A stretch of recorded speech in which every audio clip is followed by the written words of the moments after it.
പക്ഷേ ഇവിടെ ശ്രദ്ധിക്കേണ്ടത് ആസൂത്രിതമായ കൊലപാതകമാണ് എന്ന് തന്നെ കരുതേണ്ടതല്ലേ? ഇവിടെ കൊല നടത്തി, അതും വീടിൻ്റെ കതക് സ്ക്രൂ ഡ്രൈവർ ഉപയോഗിച്ച് പൊളിക്കുന്നു, അതിനുശേഷം അകത്ത് കയറി കൃത്യം നടത്തിയ ശേഷം പുറത്തിറങ്ങുന്നതിന് മുൻപ് CCTVയുടെ DVR ഉൾപ്പെടെ എടുത്തുകൊണ്ടാണ് ഈ കൊലയാളി അവിടെ നിന്നും കടന്നു കളഞ്ഞിരിക്കുന്നത്. അതുകൊണ്ട് തന്നെ ഇത് ആസൂത്രിതമായ കൊലപാതകമായിട്ട് തന്നെ കാണേണ്ടതല്ലേ? പോലീസിൻ്റെ ഒരു സംശയങ്ങൾ ഈ അമിത് അല്ല എങ്കിൽ മറ്റ് ഏതൊക്കെ തലങ്ങളിലേക്കായിരിക്കാം അന്വേഷണം നീങ്ങുന്നത്?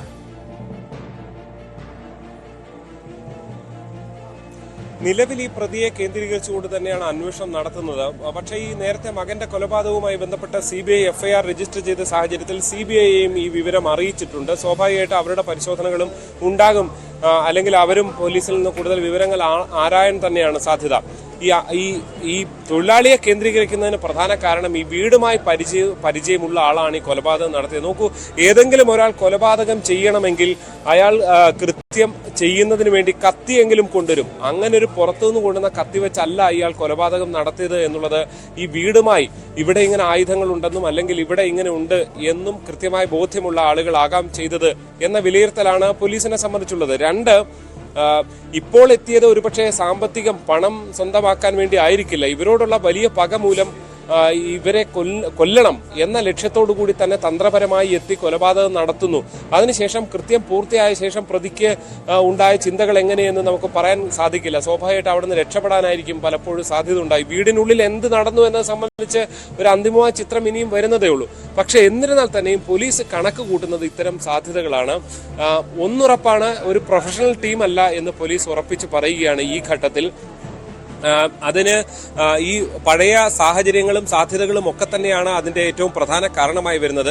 മാത്രമല്ല, സംസ്ഥാന പോലീസിനെ സംബന്ധിച്ച് ഈ മകന്റെ മരണം അത് ഒരു കൊലപാതകം എന്ന നിലയിലേക്ക് സംസ്ഥാന പോലീസ് എത്തുകയും ചെയ്തിട്ടില്ല. പിന്നീട് പക്ഷേ ഈ പറഞ്ഞതുപോലെ ഏതാണ്ട് 5 വർഷം നീണ്ട നിയമ പോരാട്ടത്തിനൊടുവിലാണ് അയാൾക്ക് വിജയകുമാറിന് അങ്ങനെ മകന്റെ കാര്യത്തിൽ ഒരു CBI അന്വേഷണം എന്ന നീതി ലഭിക്കുന്ന നിലയിലേക്ക് കാര്യങ്ങൾ എത്തിയത്. നാട്ടുകാരിൽ നിന്ന് ലഭിക്കുന്ന വിവരമനുസരിച്ച് ആദ്യം പോലീസ് അന്വേഷണം നടന്ന സമയത്ത് പലപ്പോഴും നാട്ടുകാരുടെ ഒക്കെ നേതൃത്വത്തിൽ പലപ്പോഴും ഒരു ആക്ഷൻ കൗൺസിൽ പോലെ എല്ലാ സഹായങ്ങളുമായി രംഗത്തുണ്ടായിരുന്നു. പക്ഷെ വിജയകുമാർ ആ ഘട്ടത്തിൽ കാര്യമായി അതിനൊരു താല്പര്യം കാണിച്ചിരുന്നില്ല എന്നുള്ളതാണ്. ഒരുപക്ഷെ വ്യക്തിപരമായി സ്വന്തം നിലയിൽ പോകാനുള്ള അദ്ദേഹത്തിന്റെ താല്പര്യം കൊണ്ടായിരിക്കാം.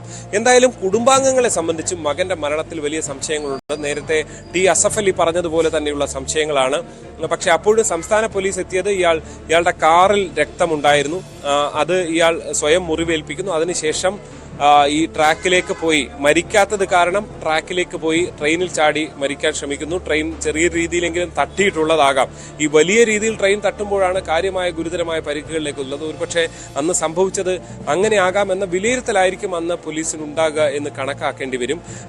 ഒരു കാര്യം കൂടിയുള്ളത്, ഈ ഗൗതം, ഇവരുടെ മകൻ ഗൗതം ആത്മഹത്യ ചെയ്തത്, ഇത്തരം കാര്യങ്ങളൊക്കെ പരിശോധിക്കേണ്ടതാണ്. പ്രത്യേകിച്ചും ഈ കുടുംബത്തെ സംബന്ധിച്ചൊരു മകൻ നഷ്ടപ്പെട്ടതിൻ്റെ, അകാലത്തിൽ മകൻ നഷ്ടപ്പെട്ടതിൻ്റെ വേദനയിലായിരിക്കാം ഈ ദമ്പതികൾ, ഈ അച്ഛനും അമ്മയും കഴിഞ്ഞു വന്നത്. മകൻ്റെ മരണത്തിൽ നീതി തേടി ദീർഘനാൾ നിയമ പോരാട്ടം നടത്തുന്നു. 2 മാസങ്ങൾക്ക് മുൻപാണ്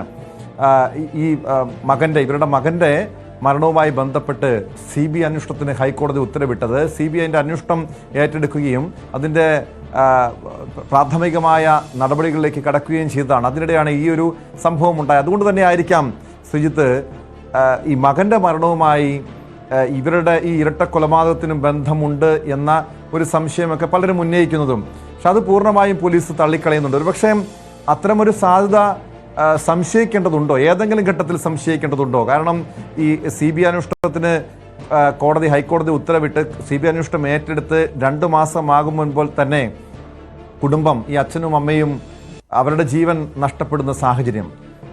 ഒരുപക്ഷെ ഈ CBI അന്വേഷണത്തെ ഭയക്കുന്നവർ മകൻ്റെ മരണത്തിൽ പങ്കുണ്ട് എന്ന് ഒരുപക്ഷെ ആരോപണമുണ്ടെങ്കിൽ അവരിലേക്ക് ഒരുപക്ഷെ അന്വേഷണം എത്തുമോ, വിരൽ ചൂണ്ടുമോ, ഈ കാര്യങ്ങളൊക്കെ വിരൽ ചൂണ്ടുമോ തുടങ്ങിയ ഭയത്തിൻ്റെ അടിസ്ഥാനത്തിൽ നടത്തിയ കൊലപാതകമായിട്ട് കൂടി കാണേണ്ടതുണ്ടോ?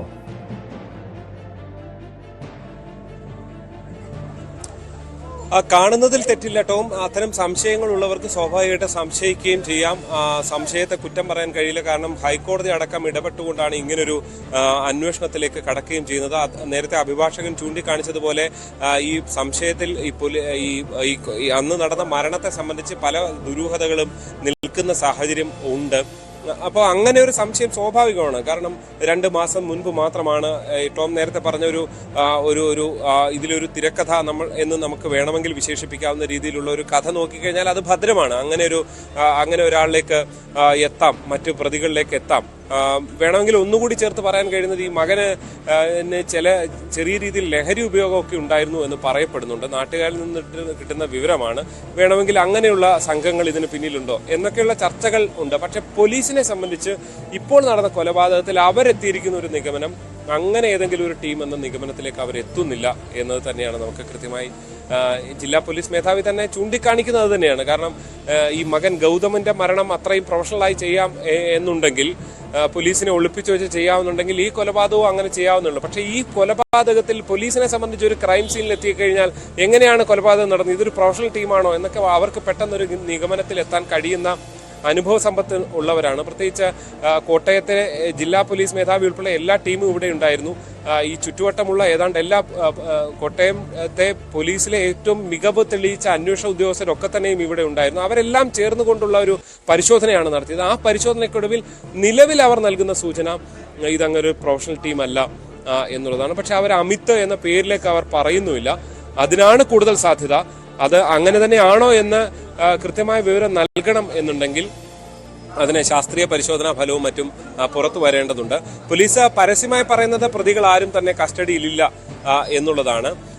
പക്ഷെ അങ്ങനെ കസ്റ്റഡിയിലില്ല എന്ന് പോലീസ് പറഞ്ഞാൽ കസ്റ്റഡിയിലില്ല എന്ന് തന്നെ ധരിക്കേണ്ട സാഹചര്യമൊന്നുമില്ല. കാരണം ഒരു കസ്റ്റഡിയിലെടുത്ത പ്രതി എടുത്തു കഴിഞ്ഞാൽ 24 മണിക്കൂറിനകം കോടതിയിൽ ഹാജരാക്കേണ്ട സാഹചര്യമുണ്ട്. അങ്ങനെ പോലീസ് പലപ്പോഴും പല സംഭവങ്ങളിലും കസ്റ്റഡിയിലെടുത്ത പ്രതികളെ കസ്റ്റഡിയിലുണ്ടെന്ന് സമ്മതിക്കാത്ത സാഹചര്യമൊക്കെ ഉണ്ടാവും. അതുകൊണ്ട് നമുക്ക് അങ്ങനെ തന്നെ സ്ഥിരീകരിക്കാൻ കഴിയില്ല.